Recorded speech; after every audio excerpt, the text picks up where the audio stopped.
Looping, c'est le nom d'un festival, édition 7. Ça a déjà commencé et c'est pas loin de chez nous, de nos studios à Coulugné-Chamiers et plus précisément dans les quartiers Jacqueline Auriol. Mais pour savoir tout sur la programmation de ce festival, aujourd'hui Marc Pichelin qui est chez nous, bonjour. Et l'invité de festival, Tanguy Jossic. Tout à fait. Alors je suis un des invités. Un des invités. Pas l'invité. Vous êtes nombreux à être invités. On est nombreux, ouais. Voilà. Marc, Looping, c'est écrit L-O-O-P-I-N-G, édition 7. Alors pourquoi Looping ? Exactement, pourquoi ? Parce qu'on est toujours dans la cité HLM Jacqueline Auriol, qui avant d'être une cité HLM qui a été construite à la fin des années 40, début des années 50, le terrain sur lequel a été construite cette cité était un terrain d'aviation en fait. Donc depuis qu'on est installé là, donc quand je dis on, c'est la compagnie Ouidir sur le programme Culture Proche, qui est un programme de résidence d'artistes sur ces quartiers. On travaille sur l'imaginaire de l'aviation. Voilà, donc on a créé le journal Le Voltigeur, on a ouvert le Cockpit, qui est un lieu culturel de proximité dans le quartier, et on organise le festival Looping. Voilà. On travaille sur ces questions de comment on est à la fois terre à terre et en lien avec ce qui se vit là, dans le réel, et en même temps comment on prend un peu d'envol et de hauteur pour parler des sujets de société. Voilà. Et le festival Looping, du coup, par rapport aux activités qu'on mène toute l'année avec les habitants et toutes les activités avec les associations et les partenaires qu'on a sur le quartier. Le festival Looping est un temps fort de fin de saison, un petit peu, qui permet de montrer des travaux qui sont travaillés toute l'année, mais qui ne sont pas forcément très visibles. Par exemple, on a mardi... on montre le travail des ateliers qu'on a menés avec l'école Jeanne Leroy du quartier. Donc c'est un travail qui est un peu invisible, puisque c'est le boulot que les artistes réalisent avec les élèves de l'école. Et donc on travaille à ce temps fort pour essayer de montrer un peu toutes ces actions, toutes ces activités qui se développent sur le quartier et qu'on ne voit pas forcément. Voilà. On ne voit pas, mais il y a le travail de création et pendant ce festival, tout doit être un petit peu plus visible. Comme vous dites, il y a poésie, jardinage, exposition et barbecue. Donc, toutes ces rencontres, tous ces invités qui viennent et qui, malgré que pendant cette période, comme vous avez dit, c'était pas tellement visible, pendant ce festival, deviendra vraiment visible et réel parce que les artistes seront là. Ils sont présents. Comme vous, oui. Oui, donc juste pour faire la transition avec la présence de Tanguy aujourd'hui, c'est que on aurait pu rajouter bande dessinée aussi dans la liste des choses qu'on présente, parce que là on a ouvert le festival vendredi avec une exposition Ratiche. Ratiche, c'est le personnage qu'on s'est créé, qui fait l'objet de bandes dessinées plutôt pour enfants, jeunesse, auquel donc participe Tanguy. Et donc la semaine dernière, on avait une équipe de dessinateurs qui était là pour monter l'exposition. Et donc l'exposition, c'est vraiment le travail qu'on fait toute l'année avec des auteurs qui viennent travailler là-dessus, sur le quartier, au Cockpit, et qui montrent leur boulot dans une exposition, dont le travail de Tanguy qui a exposé donc depuis vendredi. On se tourne vers vous, Tanguy. Vous êtes dessinateur, c'est ça ? Alors moi, je suis enseignant et dessinateur à Nantes. Et du coup, je n'ai l'occasion de venir à Chamiers que sur mes temps de vacances pour travailler. Et cette fois-ci, je viens pour travailler sur le numéro 4 de Ratiche. Mais au préalable, j'ai aussi travaillé sur le quartier, sur des projets d'envergure, puisque j'ai été appelé un an après le départ du projet monté par Ouidir, qui s'appelait encore à l'époque Vagabondage 932. Et moi, j'ai accompagné avec Marc, qui était là pour interroger les gens et puis capturer des récits. J'étais là pour accompagner le projet de destruction d'un des bâtiments de la cité Jacqueline Auriol, qui était le bâtiment C. On a collecté là des récits que je dessinais sur l'immeuble qui était en train de se déconstruire et que moi j'étais en train de reconstruire sous la forme d'une maquette dans laquelle j'investissais par le dessin les récits que Marc et moi nous allions chercher à droite et à gauche. Des gens qui ont habité sur du très long terme ou sur du plus court terme le bâtiment C. Voilà. Et vous avez parlé aussi de Ratiche. Alors, qu'est-ce Ratiche, que c'est Ratiche, pour ceux qui ont suivi, ils savent, mais là, vous parlez déjà de 4e édition. Marc disait que c'est une... Alors, je ne sais pas comment on la qualifie, c'est une bande dessinée, mais qui est aussi une revue. C'est-à-dire qu'on retrouve dans les 4 numéros les mêmes personnages qui vivent des aventures très différentes à chaque fois et qui sont dans le contexte de Chamiers. En fait, ce sont ni plus ni moins que des habitants qui ont pris la forme là d'animaux pour raconter d'une manière un peu plus lisible encore leur vie au quotidien. Tout ce qu'on trouve finalement dans la vie du quartier, on le retrouve ici, poussé à son paroxysme, sous le trait de dessinateurs et de dessinatrices, qui cachent les habitants et les habitantes sous d'autres apparences. Voilà. Et du coup, bien évidemment, il y a au cœur de Ratiche toute la densité de ce qui se passe dans un village ou ici dans un quartier. On y trouve évidemment des gentils, des moins gentils, on y trouve des communautés très différentes. Et évidemment, ça traverse là les 4 numéros de Ratiche. En fait, sous des apparences tout à fait mignonnes, Marc a écrit quelque chose qui a une profondeur sociale, psychologique, qui dépasse très largement là, le cadre même d'une lecture juste pour des enfants. Moi, à Nantes, par exemple, il y a beaucoup de gens que je croise et qui lisent Ratiche, sans même savoir parfois que je travaille dedans, y trouvant un contenu pointu en fait sur ce qui se passe dans la vie contemporaine. Ce festival accueille les artistes, mais les habitants aussi sont invités à participer et il y a certains ateliers qui sont conçus où vous puissiez travailler ensemble, les artistes et les habitants de ces lieux. Oui, alors là, ça va même un petit peu plus loin que ça. Ça, c'est un peu ce qu'on faisait depuis le début, c'est-à-dire avant d'ouvrir le cockpit. Le cockpit est ouvert depuis presque 1 an. Il a ouvert le 1er juillet 2023. Donc on va fêter les 2 ans. Et avant ça, en fait, on était vraiment nomades dans le quartier. Nous, c'est-à-dire qu'on n'avait pas de lieu dédié. Et on avait fait le pari que l'ensemble du quartier HLM était un lieu culturel, était un espace culturel potentiel. Donc on pouvait faire une expo sur un mur, on pouvait faire une performance sur une murette, on pouvait faire des concerts ou des rencontres dans un jardin, etc. Et là, avec l'ouverture du cockpit, on a vraiment un lieu dédié à la fois pour les activités culturelles, mais aussi pour faire atelier pour les artistes. Donc les artistes sont beaucoup plus faciles à repérer, ils ont un lieu de travail. Donc on peut venir les rencontrer, on peut venir boire un café avec eux, on peut venir voir une expo comme c'est le cas aujourd'hui, on peut lire un bouquin, etc. Et donc du coup on a modifié un petit peu la gouvernance de Oui-Dire pour que les habitants puissent s'impliquer dans Oui-Dire en tant qu'adhérents des gens ou membres du CA. Et donc du coup les habitants aujourd'hui sont acteurs même du lieu, c'est-à-dire qu'ils participent de l'organisation du festival.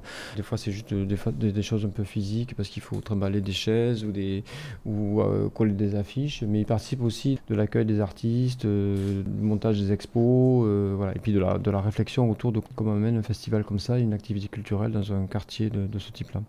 Donc le lieu, le cockpit par définition, il est poreux, quoi. C'est un lieu ouvert et il est poreux entre différentes cultures, mais il est poreux aussi entre la pratique artistique et le public, enfin les gens qui vivent là, et il est poreux dans sa gouvernance. Voilà. Il n'est pas question que ce soit des spécialistes de la culture qui dirigent le lieu, mais que le lieu soit aussi dirigé par des gens qui s'intéressent aux activités qu'on mène. Et les jardins qui se créent pas loin, juste à l'entrée de ce local. C'est vraiment symbolique pour planter, pour fleurir, pour végétaliser ce lieu, souvent hostile avec les bâtiments, les routes, les parkings. Mais non, voilà, c'est possible aussi de créer l'autre chose. Un jardin comme celui qu'on est en train de créer avec les habitants qui vivent là, c'est un jardin qui est surtout là pour sensibiliser aux questions environnementales, évidemment, mais aussi des questions des nourritures, en fait. Voilà. Comment on se nourrit, comment on s'alimente et comment on fait attention à tous les êtres vivants qui sont autour de nous. Et c'est vrai que dans les quartiers prioritaires ou les quartiers politiques de la ville, comme on dit aujourd'hui, quartiers pauvres pour faire simple, on a l'impression que ces questions d'alimentation sont secondaires. Et nous, on les a mis à l'avant de notre projet parce qu'on pense que les questions d'alimentation et de nourriture, quand on parle de nourriture, c'est évidemment ce qu'on peut manger et boire, mais c'est aussi la nourriture poétique, philosophique, etc. Comment on s'alimente de plein de choses, font partie en fait intégrante de nous-mêmes, voilà. Et c'est parce qu'on vit dans un quartier où on peut avoir des problèmes de logement, de santé, d'emploi ou je sais pas quoi, qu'on n'est pas un être sensible et culturel.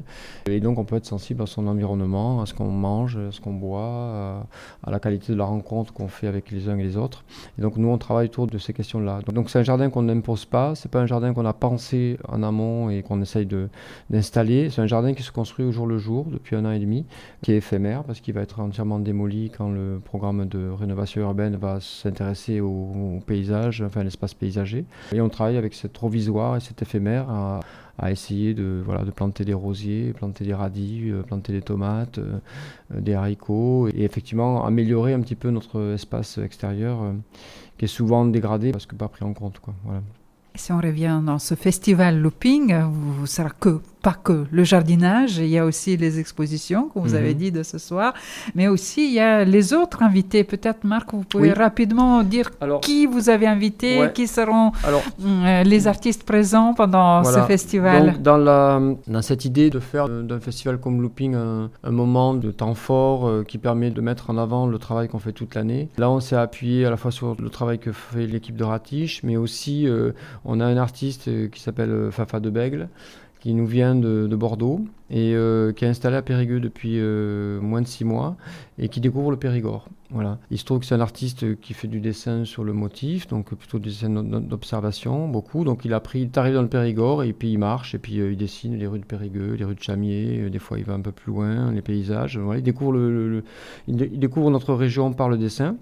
Donc on a décidé de lui proposer une exposition de ses premières balades, donc qui vont se faire dans la cabane du jardin 62 au Jardinot. Et en même temps, comme il est aussi artiste de rue, parce qu'il est graffeur, on lui a confié le mur du Jardinot pour venir faire une image sur ce mur. Donc du coup c'est une image en très grand, parce que ça doit faire 200 mètres carrés, j'imagine, enfin très grand. Et donc ça lui permet de se présenter aux gens qui vivent ici. Et puis en même temps, c'est un artiste d'une très grande qualité, donc on est heureux de l'avoir avec nous et qu'il ait rejoint l'équipe. Dans le même genre, on a 2 autrices qui nous viennent de Bordeaux, qui ont été proposées par l'université Bordeaux-Montaigne, avec laquelle on est en partenariat. Et un partenariat qui a été constitué par l'agence culturelle du département. Et donc l'université nous confie 2 autrices qui viennent travailler au cockpit pour démarrer un petit peu leur carrière, on va dire, en tout cas démarrer un peu ce travail sur la résidence, parce qu'ils ont fait les 2 ont fait un master illustration donc à l'université, donc elles ont un bagage universitaire assez important, mais après elles n'ont pas une expérience de terrain puisqu'elles sont toutes jeunes et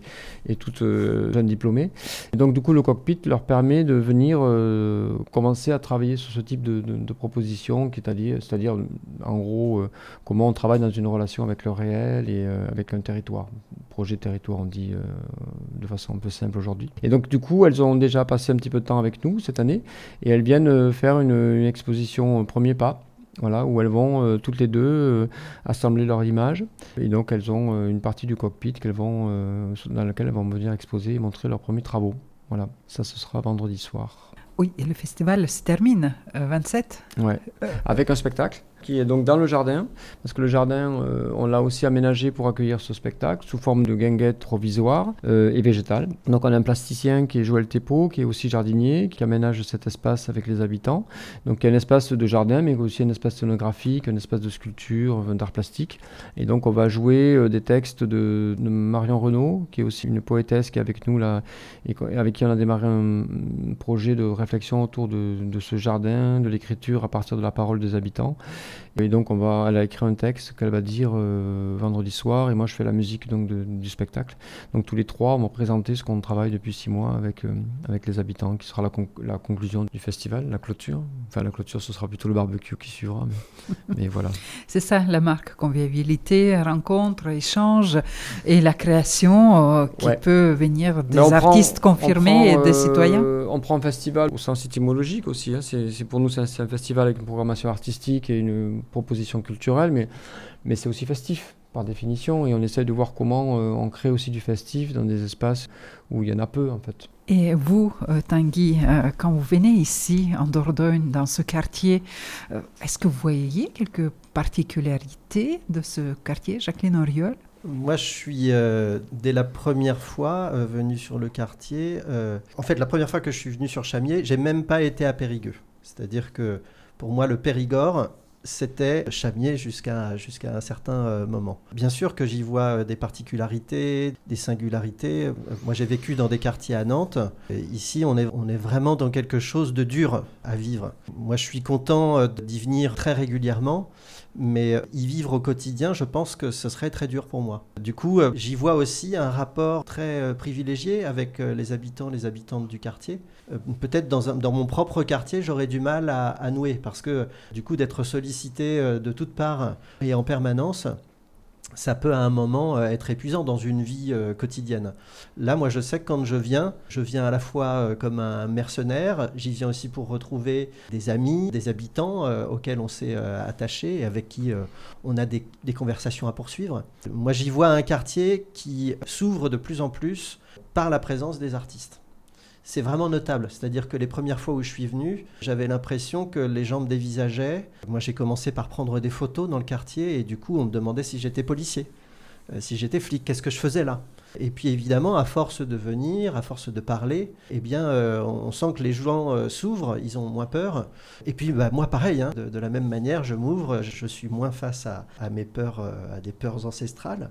Et oui, alors je dirais la singularité, elle vient surtout des habitants. C'est-à-dire qu'on a des discussions avec chacune, et évidemment, ils nous livrent des histoires, des récits là qui sont très habités, très campés. Hein. Beaucoup ont besoin de faire surgir les choses parce que parfois ils sont dans une telle solitude qu'ils ont du mal à partager, même avec des voisins et des voisines. J'ai la sensation aussi que le projet permet justement aux gens de se rencontrer bien plus que si on n'était pas là. Parce que tous ces événements festifs sont aussi des moments de cohabitation très intenses où les uns préparent une salade pour les autres, où on discute de la maladie du petit chien, où on parle de la famille qui est éloignée.